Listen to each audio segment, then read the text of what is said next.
as it will not like break your back or break your account or break you.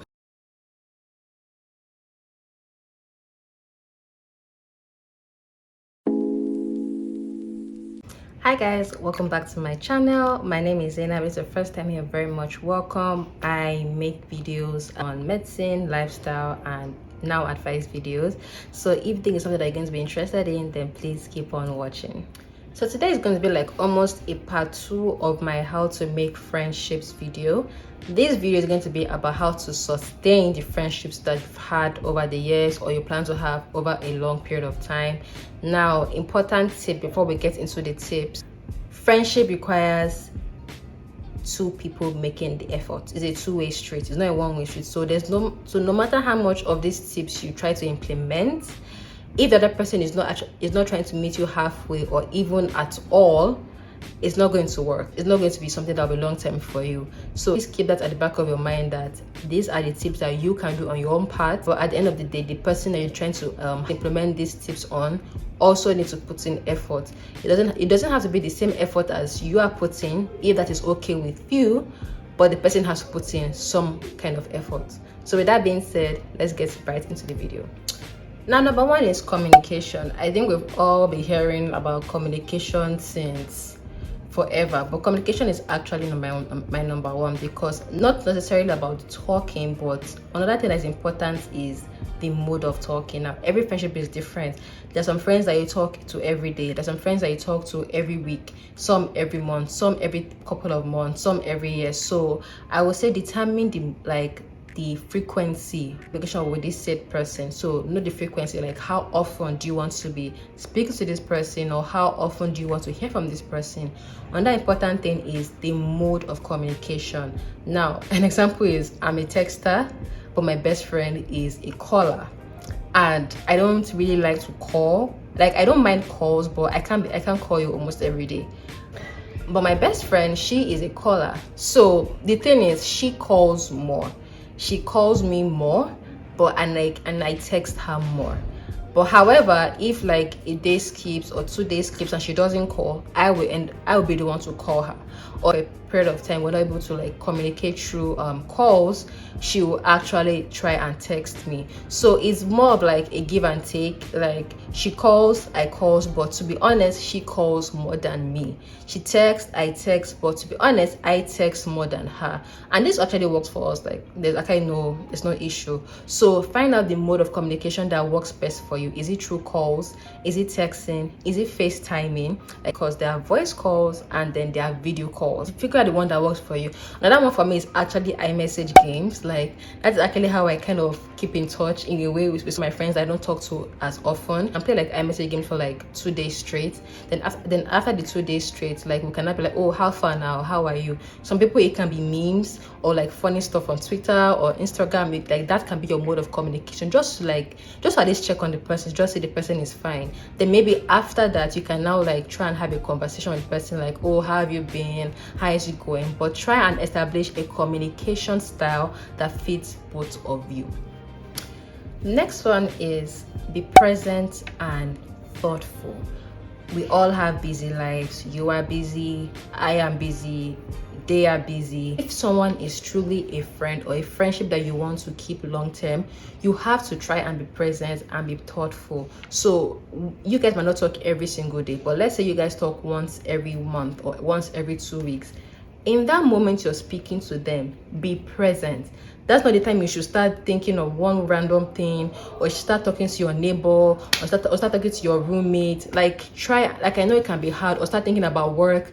Try and be present in the conversation. Try and engage them. Ask them questions. Ask them what they've been up to. Ask them what interview or event that's coming up in their life. Like, be present. Genuinely ask genuine questions about them. Be present about it, and then in turn that will make you become thoughtful. So example, let's say that an exam coming up. I'm a doctor, so we usually have exams always coming up. So let's say they mentioned that they have an exam coming up very soon. Maybe like they spoke to you about it like 3 months ago. You don't remember exactly the date, but if you were present in the conversation, you'd have remembered that they said, oh, I'm writing it in May or in June. Even if you're not sure about the particular month, at least you know like a time period when they're writing the exam.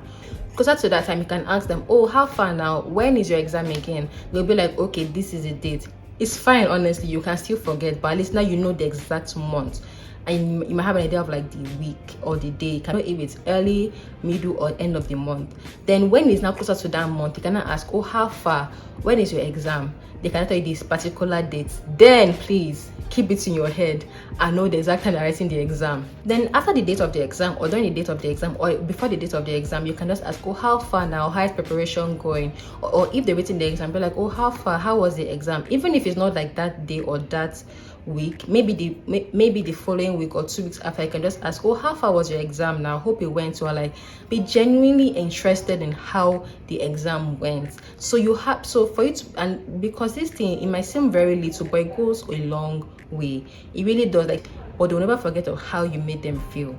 Like, so take it upon yourself. Again, you can't do this for everybody. This is for people that you want to sustain good friendships with. You just be present, be thoughtful, really keep in mind things that are important to them, and always try and ask follow-up. This is not an everyday thing, so just try your best to really ask the important questions that are important to them and keep it in mind. Now this one actually kind of comes from the second I just mentioned, but it's know what is important to your friend. Know what is important to your friend. What is important to you, important to your friend at all. And I don't mean, I'm not talking about shared values. I'm talking about, like, example, your friend is someone that loves birthdays. You don't understand it. You're like, I really don't get it, but they love birthdays. They love when people that are in their lives make them feel special on their birthdays. It will take nothing from you. Really, to take nothing from you to make them feel special on their birthday. People that say like, oh well, I'm not that kind of person. Please keep quiet. Like, please keep quiet. Like, I think sometimes we forget that friendship is not just about receiving, but it's also about giving. Like, that it will not like break your back or break your account or break you. It will not take anything from you. What is stopping you from making that person feel important about what is important to them? Like, it will take nothing from you. You can go a step further and even know their love language. Is your friend someone that likes encouraging words? Is your friend someone that likes when you do stuff for them? Is your friend someone that likes you when you say like, oh, let's go and do this, like spend quality time with you? Is your friend someone that likes massages? Like, for me personally, I don't mind to give like foot massages to my friends. I genuinely enjoy it, and I know that they like it too. So the one you can do, but just don't say that, oh, I'm not this kind of person, so I can. No, like that is not the spirit of someone that will try and get better as a person. Like, always have a curious mind, always have a curious spirit. Don't just become complacent. Like, try and be a better person, and also try and be a better friend. So ask them what's what's important to them. Is it hanging out? And again, you don't have to indulge in everything, but at least once in a while you try and indulge them, because they are your friend, and in as much as you like to receive from them, you also need to be giving them too. So that is my third point. The next one is, don't be too afraid or too proud to be the first to reach out. I know, hear me out. It can be so annoying to be the one that's always reaching out. I know some people will be like, you should not be counting. Please forget those people, forget those ones. But if you feel like, but don't be, I think especially right now in this our generation, like, we are so afraid of being vulnerable and being the one to reach out. Again, this is not for random people though. For people that you consider your friends, especially like friends that you want to have long term. Don't be afraid to be vulnerable in reaching out. Don't be afraid to be the first one to ask, how are you doing? Don't be too proud to be like, oh, I cannot, like, I've been messaging this person for this while. Don't be that person. Try and reach out. Then eventually, when you've gotten to a point where you feel like, okay, I've been trying, I've been giving, I've been trying to reach out, but the person is not reaching out to me, then you can stop. But don't just like, let's say the person not reach out for you like a month or 2 months or 3 months, and you're like, okay, I'll never try again. You can reach out to the person this month. Let's say they didn't answer you. Next one, they didn't answer you. You can leave them for like maybe like 3 months or 4 months. Then you reach out again. If then they don't answer you or they don't try, then you can leave them alone. Sometimes people are going through things. They are going through things, and number one, they don't tell anybody about it. because it's nobody's business at the end of the day. Number two, they don't want to be a burden to their friends or even to you, so they rather handle it by themselves, and with that they will need to seclude themselves from everybody else. Don't just assume the worst, that the person just doesn't care about you. You try and reach out, you try and ask how far. It's after you've tried continuously and realize that okay, the energy is not being reciprocated, then you can free it. Just don't assume the worst of somebody that you call your friend, especially someone that you want to be friends with for a very long time. Because they did not reach out once or twice, you start to feel some kind of way, and you don't also try and reach out to. It's a give and take situation, okay? So don't be afraid to be the one to reach out first. But again, there's always boundaries, always limits. If you feel like you've tried your absolute best and you've even brought it up in conversation and there's no change, then you can just free it. You can just let it go. The next one is always be curious to learn more about your friend. This is a hard one, especially those people. I think some people sometimes they even talk about how their friends from high school cannot accept or cannot understand the person they are becoming or they've become, that stuck in that time frame. Don't be that kind of friend. Don't be those kind of people that are not willing to adapt or be curious or to change with their friends. How you guys were 2 years ago is not how you're going to be today. How you guys were 5 years ago is not how you're going to be today. How you guys are today is not how you're going to be 10 years time. Sometimes the friendships, it has ebbs and flows. So maybe this period of time you guys are super close, but in 2 years that you guys might not be super close, maybe because of different priorities in life, different values at that point in life. It doesn't mean you guys are not friends. It doesn't mean that once you guys talk, you guys cannot have that bonding conversation that you guys are so used to. It just means that the situation has changed, and again, time will come again and it will change again. So be very flexible, be very flexible, adaptable in your friendships, because it's not always going to be the same. Be curious. Like if your friend or someone that did not like pizza last year or 2 years ago, and now they like pizza, start making fun of them that now they like pizza. From spirituality, like I'm such like some people like right now they're surprised that I'm covering my hair. Am I going to continue becoming a hijabi? It's not something I really know for now, but I'm figuring it out. And there's some people that might not be able to understand why, or not even be able to accept it, and that is fine. That is their problem. They will get left behind. But my point is, like, don't just be so stuck in one image of your friend or in one personality of your friend that you feel like they cannot change. Just the same way you change over the years, they are going to change. They are going to, in fact, they might even become someone that you don't even know. Look, is why marriage even scares me, because your spouse is going to change within those years of marriage. So it's going to change. So is it that you end up adapting to it and you guys continue being friends, or you're not? But at least have that spirit of curiosity, of adaptability. Like, my friend is not always going to be the same. I want, like, in fact, have this mentality that, like, oh my god, I can't imagine the newest version of my friend right now. Like, I'm looking forward to it. Like, I'm so proud of my friend, that my friend is becoming an upgraded version of themselves.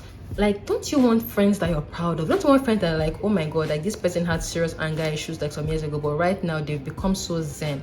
Or this person was never serious about their career, but right now they're killing it? Or this person was someone that was very picky with food, but right now they're so open to food. Like, give space, give a safe space for your friends to expand, for your friends to become a different version that you're used to. Don't try and be shaming them or talk down on them or make fun of them. There's some people that their friendship works like that. Personally, for me, I'm very sensitive. I don't like such back and forth. Like, if you're someone that makes a joke at my expense, trust that we're not going to be so close. I don't like it personally, and I make it known I don't like it. So don't be that person that will making jokes at the expense of your friends. Don't be that person that cannot accept that your friend is a different version from what you know. So be open, be curious, and in fact look forward to the upgraded versions of your friends. And the last, but certainly not the least, is let things be. Let things be. Not everybody that was friends with you can be friends with you forever. For me personally, like, I'm very close to some of my friends from secondary school. I'm not really friends with anybody from primary school, but we are really, really cool. Like, if we ever see in public, like, we can say hi. But secondary school are like my G's. Even uni too, they're like my G's. There's some from uni that were not as close as before, but it doesn't mean like if we see like the love is going to change. So let things be. Don't be taking it to your heart that, oh my god, this person and I were not so close anymore. It's fine, it's fine. The most important thing is that the foundation is still there, the foundation is still strong, the love is still there. It's fine, like it's life, it's adulting. So don't take it so personal to heart. Sometimes I understand that, especially if you're so close to this person, that it can really hurt, but don't take it so personal. Sometimes you guys can still come back together in that way. Maybe you guys become mommies, or like you guys have children around the same age, and that can then make you guys come back to how you were before. So don't take it so personal. Like, it's just friendship, okay? Anyway, we've come to the end of this video. I hope you could hear me. My mic, I think my mic is dead, so it's not like my voice is not very loud, but I'll try and increase the volume when I'm editing. Anyway, thank you so much for watching. If this video was very helpful to you, please let me know. Please don't forget to like, don't forget to subscribe, and if you really liked it so much, please don't forget to share to your friends and family. Thank you so much for watching. I appreciate all of you that watch my videos, and I'll see you guys in my next one. Bye.